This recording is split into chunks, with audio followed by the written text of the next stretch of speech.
আসন্ন এডিসি নির্বাচনকে কেন্দ্র করে প্রতিটি রাজনৈতিক দলের প্রার্থীদের সমর্থনে প্রচার চলছে জোর কদমে।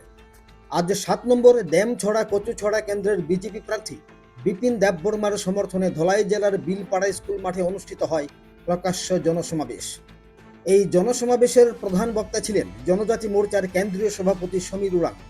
এছাড়াও উপস্থিত ছিলেন যুব মোর্চার সর্বভারতীয় সম্পাদক নিংথৌ জাম নমপক। বক্তব্য রাখেন এই কেন্দ্রের প্রার্থী বিপিন দেববর্মা, বিজেপি 47 আমবাসা মণ্ডল কমিটির সভাপতি অজয় অধিকারী সহ অন্যান্য নেতৃবৃন্দগণ। এই সমাবেশে বিজেপি কর্মী সমর্থকদের উপস্থিতি ছিল লক্ষণীয়।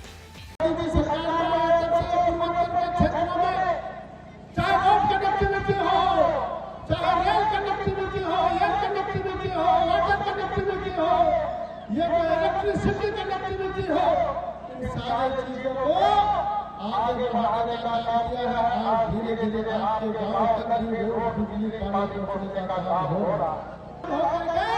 ये लोग जो है आज का जो विकास नहीं चाहता, इसलिए ये लोग भी जो वायलेंस पैदा करता है, लड़ाई झगड़ा अटैक करता है, ये कमजोर लोगों का निशानी है, ये कायर लोगों का निशानी है कि ये जो है आप विकास की ओर आगे बढ़ रहे हैं तो आपको जो है डराने धमकाने भय देने का काम करके जो है ये एडीसी का सरकार को बने रहना और आपका पैसा को जो है लूट करके अपना भोले और पेट भरने का काम ये तीसरा माफा के लोग कर रहा है। इसको भी ठीक से नहीं काम किया, ये लोग उस पैसे को बंद बात करके खाने भ्रष्टाचार करके अपने पेट में भरने का काम ये तीसरा माफा के लोगों ने किया। ऐसे में कैसे आपका बच्चा का भविष्य आगे बढ़ेगा, कैसे युवाओं को रोजगार मिलेगा? ये नहीं मिलेगा। यह बात आप समझने की जरूरत। निश्चित रूप से हमारे प्रधानमंत्री जी ने इन सारे चीजों को आगे बढ़ाने वाले हैं। यहाँ के डॉक्टर मनीष साहब इन कामों को आगे बढ़ाने वाले हैं। इसीलिए तो अलायंस होने के बाद भी ये एडीसी चुनाव में देखा कि ये लोग तो लूट लूट के खाते रहेगा, इसलिए इसके साथ नहीं रहना है।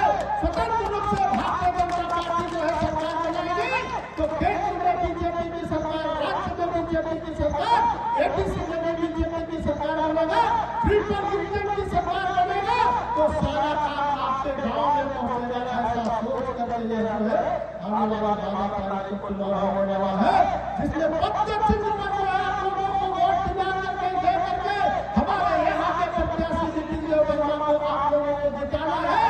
पूरे त्रिपुरा के 2800 कॉन्स्टिट्यूएंसी में बीजेपी जीतने जा रही है और बीजेपी की सरकार बनेगी तो निश्चित रूप से आपका बच्चों का भविष्य आगे बढ़ेगा। जुमला करबे বীরেন বাবু, আর কত जुमला করবে? আপনি যে সুপারি বাগানের সুপারি খায় আমি জানি, আপনি সুপারি খুব ভালো পায়, সুপারি খেতে আপনি খুব ভালোবাসেন, ভালো কথা। সুপারির জন্য শুধু সুপারি খেলে তো হবে না, আপনাকে সুপারির সঙ্গে পানও লাগবে, চুনও লাগবে, আরো চর্চা লাগবে, সব কিছু রেডি করে আপনারে দিব। আপনি বাড়ি বয়া আগামীকাল পশুর মধ্যে সুন্দর করে পান খাইবেন। আপনি ওই সুপারি বাগান থেকে আমরা আপনাকে পান পাঠাবো। বীরেন বাবু আর তীব্রমথা তারা আগামী 12 তারিখ আর থাকছে না। যে মানুষের ভোট দিয়ে মানুষের বিশ্বাসঘাত করেছেন, মানুষের সঙ্গে প্রতারণা করেছেন, তাদের জন্য কেউ ভোট দিবেন না। এবারে যে নির্বাচন, এই নির্বাচন আমাদের এডিসিকে শক্তিশালী করার নির্বাচন, এই নির্বাচন এডিসিকে দুর্নীতি থেকে মুক্ত করার নির্বাচন, এই নির্বাচন আমাদের ত্রিপুরার অস্তিত্বকে রক্ষা করার নির্বাচন, এই নির্বাচন এই যে বাটপার দালাল ত্রিপুরা মথা থেকে মুক্ত করার জন্য এই নির্বাচন।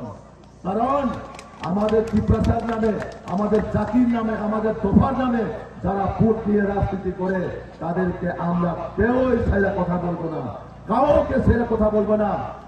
যারা দুর্নীতি করেছেন তাদেরকে প্রত্যেককে সরকার গঠন হওয়ার পর আমাদের ইনকোয়ারি কমিশন বসিয়ে প্রত্যেকের হিসাব নিয়ে তাদেরকে জেলে পাঠানো হবে। জেলে এই বীরেন বাবু, তোমার যে development fund, area development fund বছরে যে 75 কোটি টাকা, সেই টাকাগুলা কোথায় লাগিয়েছেন, কোথায় কাজ করেছেন, সেটার কিন্তু এই জেল ছড়া করতে ছাড়া মানুষ আপনার কাছে জবাব চাইবেন।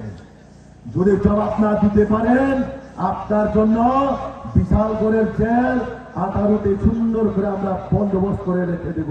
আপনি বিশালগড়ের জেলে গিয়ে 18টি খাবেন এবং মাসি মশা মারবেন।